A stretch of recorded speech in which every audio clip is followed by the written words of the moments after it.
This morning we will be hearing figures from the Home Office which will indicate whether the government has delivered on a manifesto commitment to recruit those additional 20,000 police officers.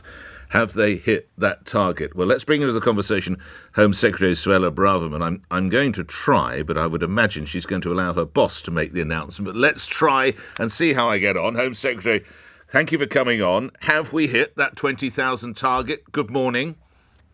Good morning, Nick. We're very confident that we are on track to hit our manifesto target, our pledge to recruit 20,000 new police officers.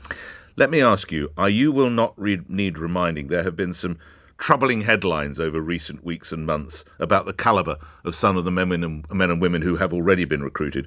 Can you give my listeners assurance that all necessary vetting has been taking place, possibly even enhanced vetting, to guard against men and women coming in who are less than desirable? Home Secretary.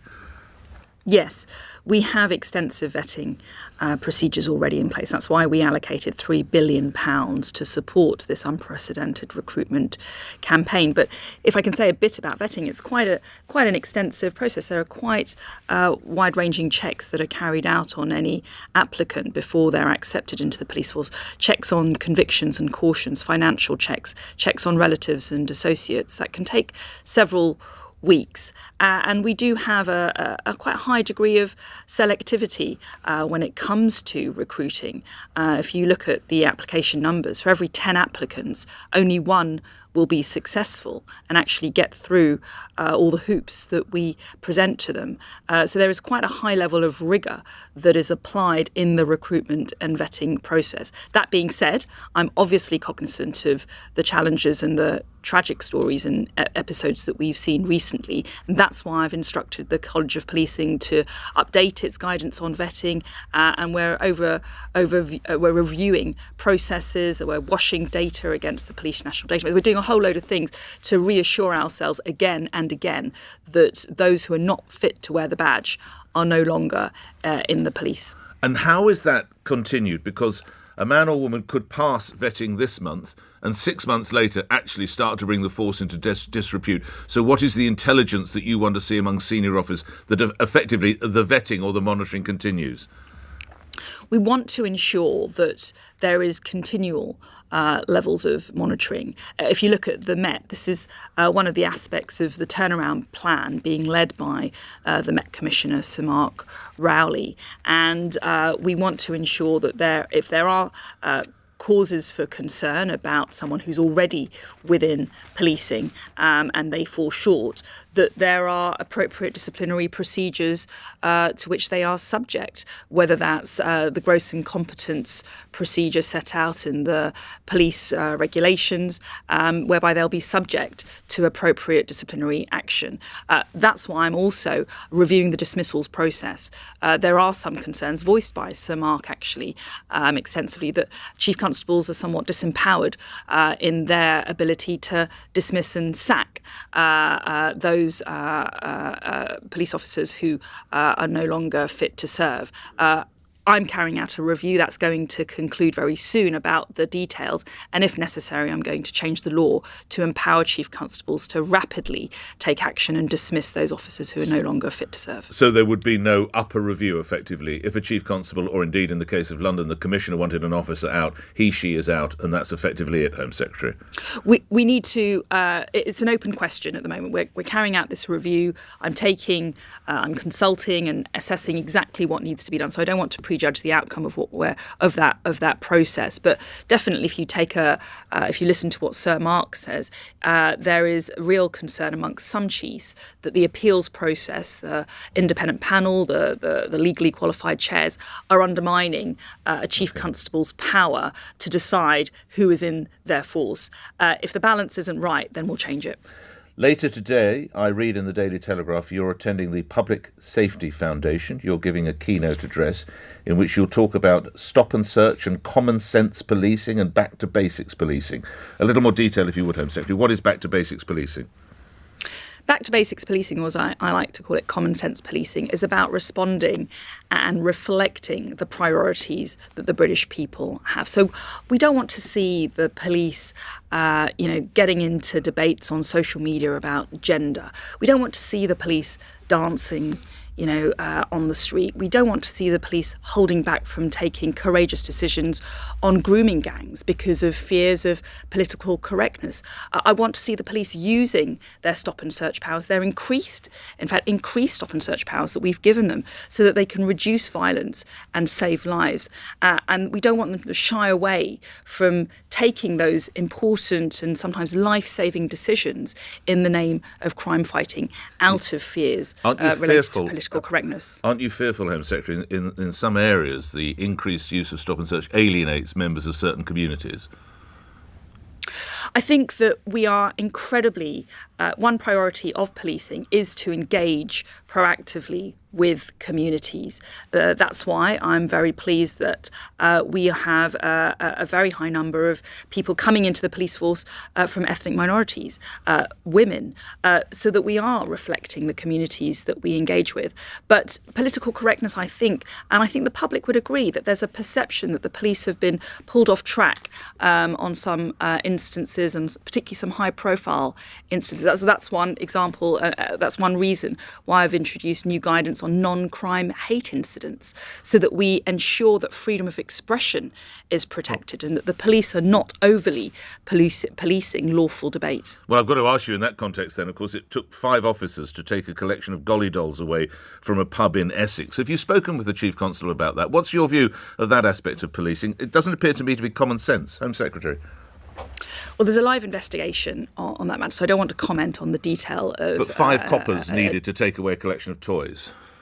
Well, I do have concerns more generally about the police responding to complaints about hurt feelings or offence taken. I'm afraid lawful debate does necessarily involve people getting offended and feelings being hurt. That's not the job of the police.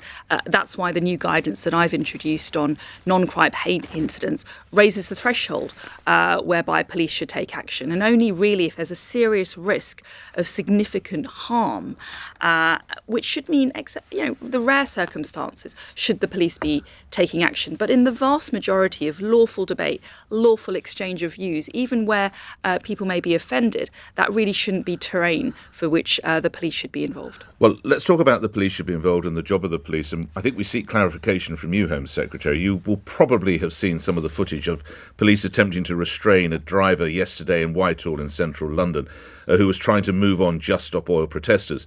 Indeed, the protesters were walking at almost a snail's pace and at times stopped, but the police officer told the driver that he risked arrest. What is your instruction to police officers if they see the highways being blocked in this fashion? I think it all depends on individual circumstances, and the issue with these militant protesters is one that I know many of your listeners and indeed myself are incredibly frustrated. These eco-zealots are selfish, they are disruptive, they're causing misery to many people who can't get to work, who can't get to hospital, who can't get to school. If they're causing a level of disruption which is serious, which meets the criminal threshold, then the police must definitely intervene and arrest. We have seen, incidentally, over recent years, approximately 1,000 arrests being made, hundreds of convictions. In fact, last week we saw, or very recently, one such arrest leading to a custodial sentence for one of the protesters who was hanging from the gantries on Indeed, the but Dartford if I take year. to the streets of London, I think the new tactics is that I and my colleagues, were I to join this group, we're going to walk at a snail's pace. Should we be arrested for that? I think these are decisions for the operationally independent police. Well, and is there a law that judge provides the for their facts. arrest, Home Secretary? Is there a law If it constitutes an obstruction of the highway, that will be the offence with which those people will be charged. But there is, as I say, a threshold that needs to be met. This is why we're passing the public order bill, soon to be an act. We want to improve and increase the police powers available so that they can take more swift action. That's why, incidentally, we tried to amend the level of serious disruption recently. That was blocked by Labour. They preferred to side with the militant protesters. So it's going to take us a bit of time before we can increase and enhance police powers in taking action against the very scenario to which you're referring, Nick. All right, we've got a minute or so left. Let's move on to other matters. There possibly could be an increase in crossings from people fleeing the conflict in Sudan. You'll be aware of that, Home Secretary. Your colleague Robert Jenrick has said uncontrolled illegal migration threatens to cannibalise, his words, the UK's compassion. Do you concur? I think that uncontrolled and unprecedented levels of illegal migration are totally unacceptable to our country and to our values. People getting on a boat unlawfully without a legal basis to be in the United Kingdom, paying thousands of pounds to criminal gangs, sometimes doing so tragically, fatally so, is unacceptable. And that's why the Prime Minister made stopping the boats one of his 5 key pledges at the beginning of the year. That's why we're introducing measures to stop this. The question I was asking, Home Secretary, would you use a word such as cannibalise? I think that the people coming here illegally do possess values which are at odds with our country. We are seeing heightened levels of criminality when related to the people who have come on boats, related to drug dealing, exploitation, prostitution. There are real challenges which go beyond the migration issue of people coming here illegally, and we need to ensure that we bring an end to the boat crossings. And lastly, on that subject, the illegal migration bill is back in the Commons today, I understand, for a third reading. How embarrassing has it been for you to face so much opposition to this from even some of your own Conservative colleagues? Well, I dispute that characterisation. Actually, we're now heading into the final stage in the Commons later today. The bill has passed so far with strong majorities in the Commons. The parliamentary process necessarily involves frank and constructive debate. I'm grateful to all colleagues who have engaged productively with the passage of the bill, and I look forward and I encourage all my colleagues to get behind it tonight. But I'm looking forward to progressing with this important piece of legislation so that we can take action on behalf of the British people to stop illegal migration. Totally contrary, of course, to the view of the Equality and Human Rights Commission that says the bill risks exposing people, including children, to serious harm. I disagree with their view. The measures that we have proposed are lawful. They comply with international law, and actually they're humanitarian at core. They are about preventing people taking this treacherous journey in the first place. People are dying on the Channel trying to get to the United Kingdom when they really should not be doing so. They are leaving a safe country like France when there is no good reason to do so. They don't have a right to be in the United Kingdom, and we need to stop them doing so in the first place. Home Secretary Suella Braverman, I'm grateful for your time today. Thank you for appearing here on LBC. We're at 2 minutes after 8.